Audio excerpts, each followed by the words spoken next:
Hello guys, today we will make a video about the nice Minolta XD-7. I made a video about the restoration a few weeks ago, and this camera is kind of special because it was the first camera that had a shutter priority and aperture priority and also a fully automatic mode. Pretty groundbreaking camera. Maybe you watched my video and you see like one of these things here is broken, and I covered it and put on a new leatherette covering. The camera was released in 1977 and was a result of the partnership between Minolta and Lights. And as I said, it's the world's first SLR camera to offer both shutter priority and aperture priority automation. And it's also possible to use the camera fully manual, which is nice. Some of the technical specifications. Of course, this is a 35mm camera. It was built from 1977 to 1948. The camera is compatible with Minolta MD lenses, so you have a wide range of lenses to choose from. The camera has a vertical metal plate shutter with speeds from 1 second to 1/1000th of a second. There's also a mechanical backup.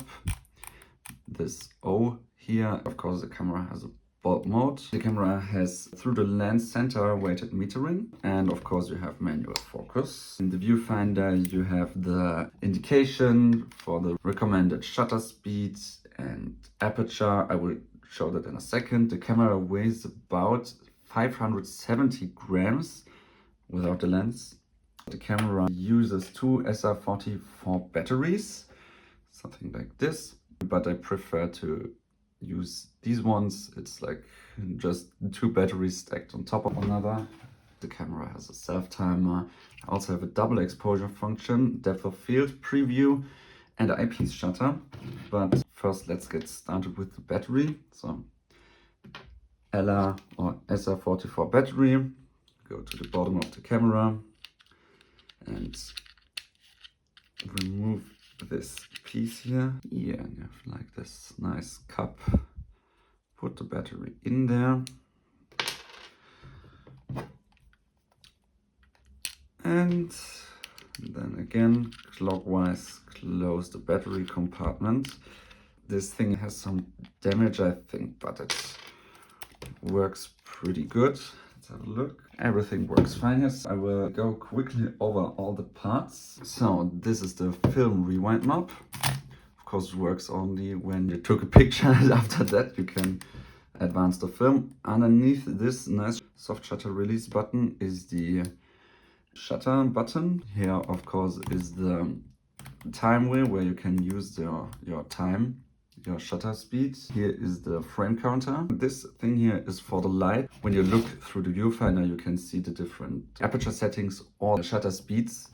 And this is for the light that goes through the viewfinder. On your lens, you have the apertures. Here is the depth of field. And this is for your focusing. This is for the self timer here at the bottom. Just press it down and then you press. It should be about 10 seconds.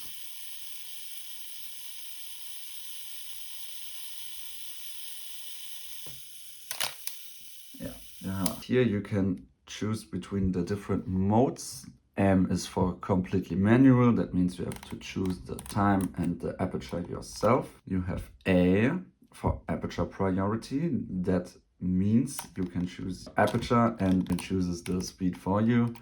Or you go on to S for shutter priority, where you can choose your shutter speed. And the camera chooses the aperture for you. You can see the measuring then in the camera. And there's something special. Of course, you can put it on S for shutter priority. Put it on this 125 of a second and onto the green aperture on your lens. It should be green. If it's not green here, that doesn't work. You just have to focus. The camera chooses everything else for you. Here's the ISO ASA dial. Now it's on, can you see it? It's on 200, and to change it, press this button here, and then you can change it. goes to 3200 from probably 12, yeah, but then I will leave it on 200. And here's the exposure compensation. And to change it, you press it in and then you can change it here. Here's the hot shoe. Here's the viewfinder. You can close the viewfinder, which is a pretty nice thing. At the front, we have this to take the lens out. You press it, turn the lens, and then it goes out. This is for the sync cable for the flash, and this is for the depth of field preview button. We have, like, this is for the winder function. I have some winders for these cameras here, but I didn't tested them, so I can't really show that to you. Here is a tripod mount. Of course, this camera has a tripod mount. Now let's open up the back of the camera. So I put in new light seats here.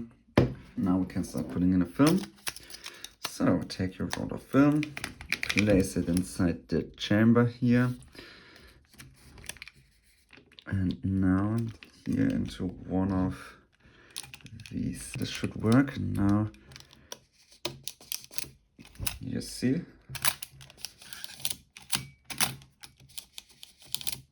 This is perfect. Now you can close this and advance the film until you reach the 1 here. That means there's no place where light is on the film. And you can see this thing moving here, which indicates that everything went right. What I like about this camera, it has a really beautiful and elegant design, a rounded body, super slim pentaprism. It feels solid with the metal body and the leatherette coverings. Of course, this camera doesn't have a on and off switch. The camera is always ready. And the light meter is just activated by half pressing this button. I already told you about these different modes here. I don't know if I can show it to you in like this. And I have to admit, like, this camera has a really dirty focusing screen. It's not that it's dirty, it has some marks on it due to the age of the camera, but it works fine. But yeah, so now the camera is on A for aperture priority. So I change the aperture here and the camera does the rest. Of course you have to focus, but I hope I can film that right. I think it's better if I remove the button. And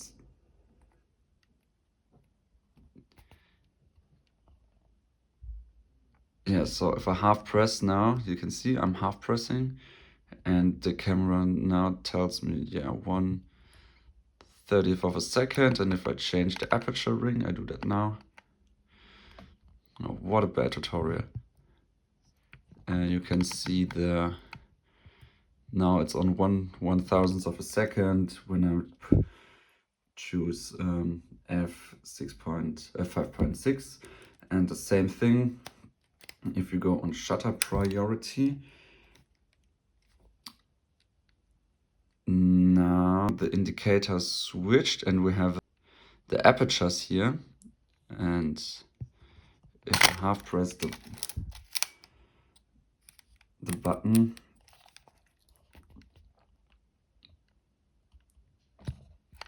now the picture is overexposed.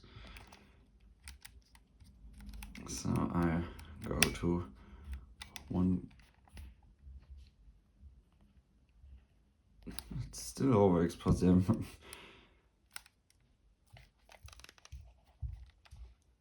I totally forgot. I have to put it on. When you choose the S option, you put it on F. Now it works.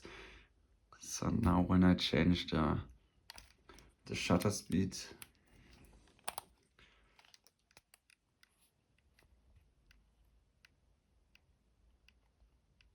you can see the indicator is correct into another mode. So, but if you 3 greens, so this on green, and the dial here on green too. Then the camera does everything automatically. So there's also an option for double exposures. So wind your film, take your picture, press this button one time, and then you can advance the film once without, use the advance lever, but the film doesn't advance, and then you can take another picture, and then you have a double exposure, and you can repeat that as many times you want, which is really nice. When you buy this camera, check for the usual vintage camera issues like the light seals, the shutter, the media accuracy, and the viewfinder clarity. Viewfinder clarity at this camera is -1, but important is only use MD lenses for full compatibility with the shutter priority mode. The MC lenses work fine for manual or aperture priority, but not for shutter priority. When the film is of course full, you have to press the rewind knob and rewind your film with, here's the little arrow and this little,